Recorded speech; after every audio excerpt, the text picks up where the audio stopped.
Olá, foi rapidinho, já estamos aqui de volta. Vamos continuar com as perguntas? Professor, os espíritos respondem de boa vontade às perguntas que lhe fazemos em uma sessão mediúnica? Certa feita fui em uma médium e ela foi um pouco mal educada, dizendo que estava recebendo meu pai. Pode ser verdade?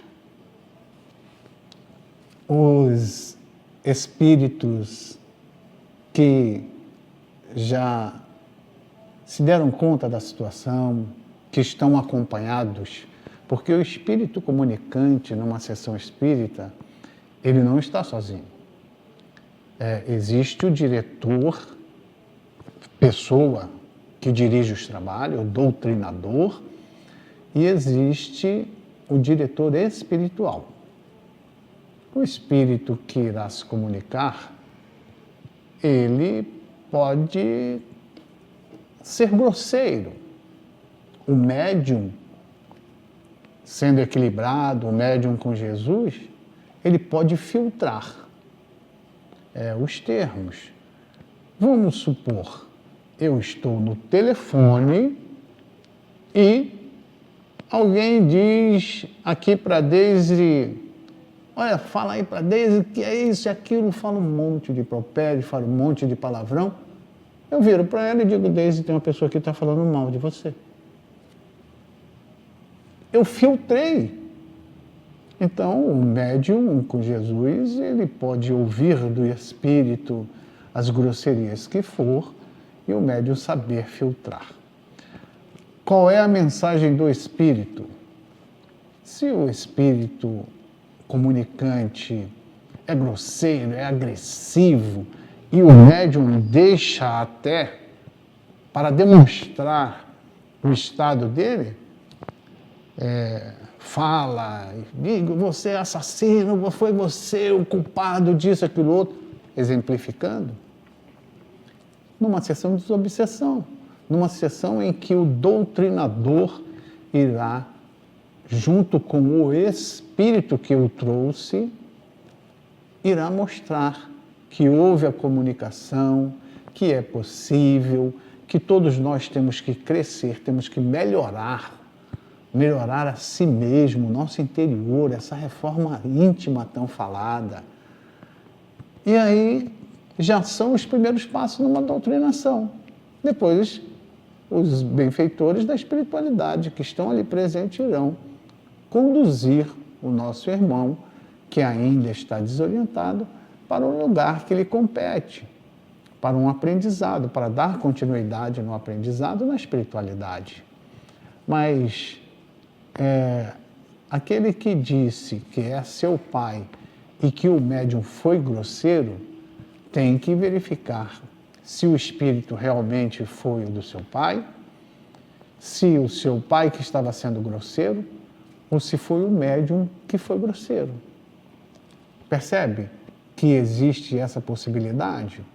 Porque quem melhor conhece o seu pai naquela situação é você. Então, se os detalhes, cada palavra, a forma de se expressar, a gente sabe se é o nosso ente querido. Agora, quando há uma pergunta direcionada para o espírito, que o espírito diz que vai revelar isso, vai revelar aquilo, que olha, você vai morrer tal dia. Tal. Nenhum espírito tem essa permissão. Quem comunica-se assim é espírito zombeteiro, é espírito que quer ver as pessoas se desesperarem. Aprenda com o centro espírita que você está frequentando e aprenda estudando também. A próxima pergunta é um pouco parecida com a resposta que você acabou de dar, professor. Ela pergunta assim, professor, espíritos imperfeitos podem se fazer de conta que é alguém da família desencarnado para usar de maldade? Claro, claro que sim. E infelizmente, os espíritos eles passam até por espíritos puros. Quantos espíritos dizem ser espíritos nobres, como o Dr. Bezerra de Menezes, espíritos já em franco caminhar da luz, como o André Luiz, espírito benfeitor como Emmanuel, que era orientador de Francisco Cândido Xavier, do nosso Chico Xavier. Tem. Isso acontece e não é raro. Então nós é que temos que estar atentos. Quem é que está dizendo o quê? É um bom conselho? É coisa exequível? É de entendimento geral? Por isso que a gente fala para estudar, por isso que a gente fala para tomar um pouco de conhecimento, ver palestras, ouvir e ver palestras espíritas para compreender um pouco mais, porque o espírito pode passar por bom, pode dar um conselho, pode orientar totalmente errado. Veja só, quantas pessoas são ansiosas para saber o dia de amanhã. Será que eu vou ganhar na Mega Sena? Será que eu vou comprar aquele carro novo que eu tanto quero? Será que aquela pessoa que eu sou apaixonado, será que vai dar certo o meu relacionamento? Aí o espírito vem e o espírito lê você no seu pensamento e fala: olha, meu filho, está bem próximo de você ganhar na Mega Sena, comprar aquele carro que você quer e ter a pessoa amada.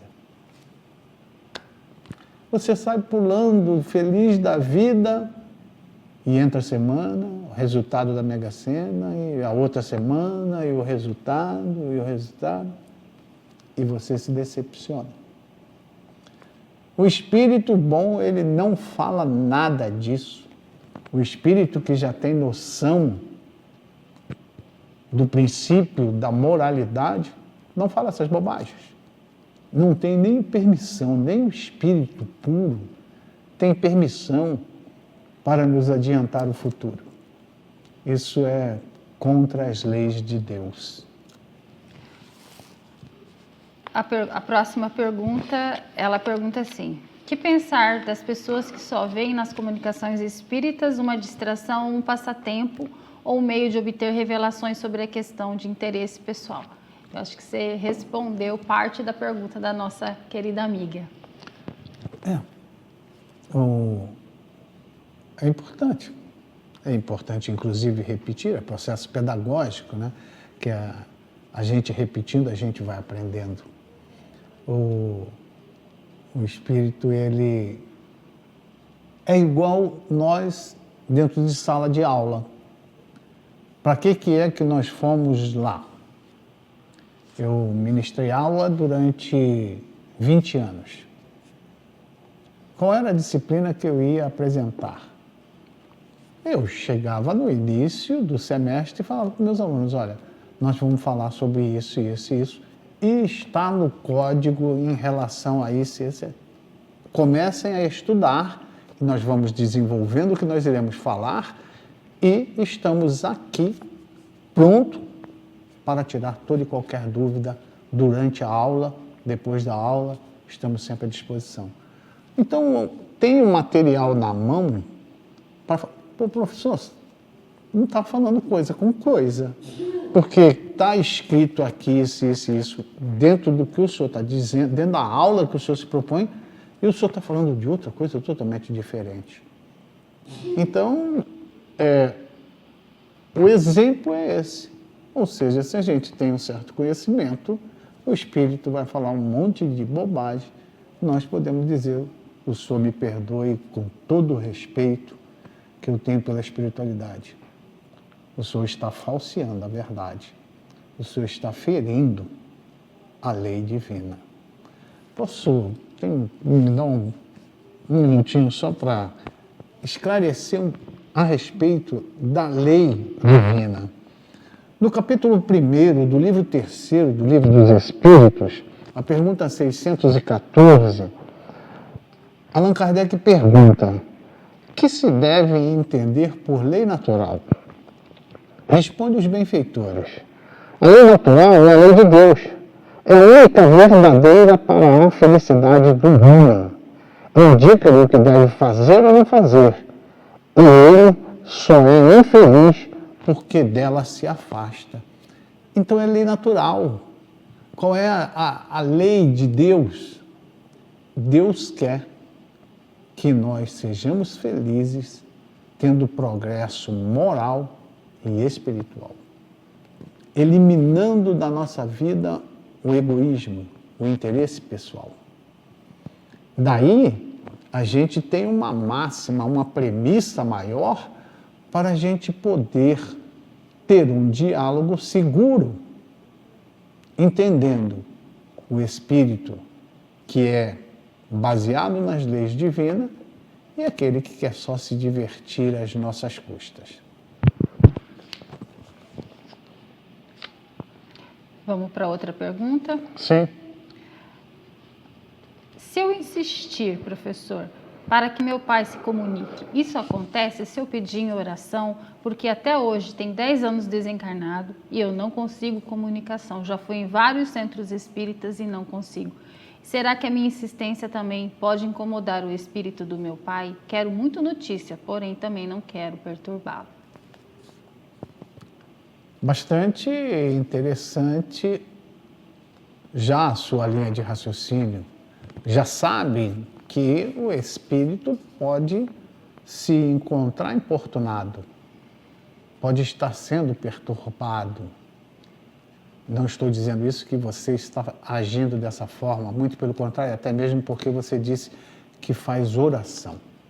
A oração é o remédio salutar que todo espírito absorve para o seu bem. Agora, como eu disse no início do programa de que as mortes são diferentes, então nós nos colocamos muitas das vezes em estágios diferentes. Meu neto e minha neta estudam aqui, próximo da gente, próximo dos pais, próximo dos avós. Mas o meu filho chegou nessa madrugada porque estava em outro estado. E eu não poderia falar com ele direto se eu quisesse, porque ele está com as ocupações dele. Mas meu outro filho está em Paris, está numa universidade em Paris.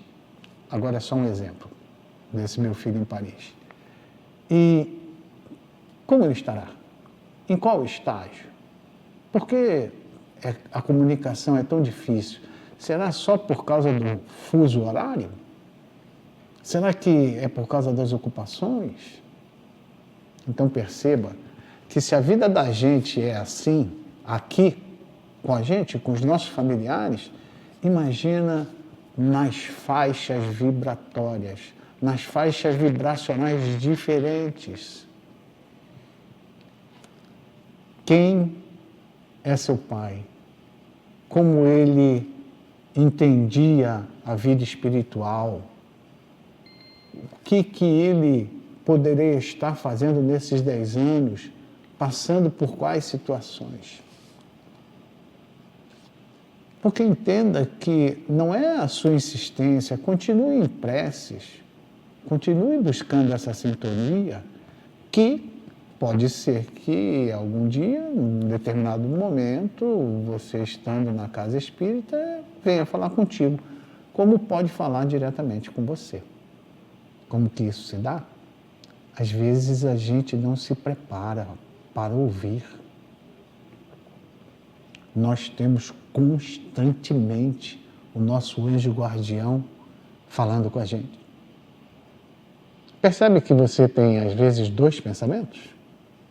Um pensamento é seu, o outro pensamento ou é do seu anjo guardião, ou é do espírito que está próximo, passou por ali, gostaria de dar uma palavra contigo, ou pode ser do teu obsessor, Porque é interessante que fala assim, o obsessor. Não, eu não tenho obsessor, Deus me livre. Então...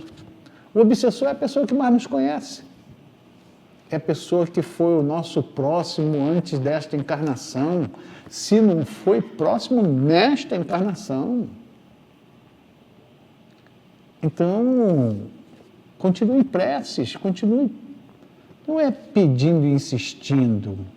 É continue na esperança, porque um dia todos nós iremos nos encontrar. Quando Jesus disse, meu reino não é desse mundo, o meu reino também não é desse mundo. O reino da Deus também não é desse mundo. E o seu reino, que está falando conosco, que envia a sua pergunta, também não é deste mundo. Nós estamos aqui de passagem. Nós somos espíritos revestidos na humanidade, de uma humanidade. Mas quando a gente se livrar dessa matéria densa, dessa matéria pesada, de carne e osso, nós retornaremos para a pátria espiritual. Lá, sim, na pátria espiritual, é que é o nosso campo de ação, é onde nós iremos viajar de forma muito mais leve. Nós não temos esse peso do corpo, e aí nós vamos nos encontrando. É claro que não de imediatamente. É como se você fosse morador de uma cidade anos e anos, porque estava lá estudando e trabalhando, depois, se você volta para a sua casa, você não encontra todo mundo lá na sua casa. Você vai encontrando seus amigos, numa festa, num cinema, num shopping. Nem os seus parentes todos irão te receber no aeroporto. Vão alguns. É assim, a desencarnação. Nós vamos estar em vários níveis, mas a gente se encontra. Tenha certeza. Continue orando pelo seu pai. Nós vamos ficando por aqui e até um próximo programa. Até lá, que Jesus abençoe a todos nós, que possamos ser felizes fazendo bem. Muita paz. Muita paz.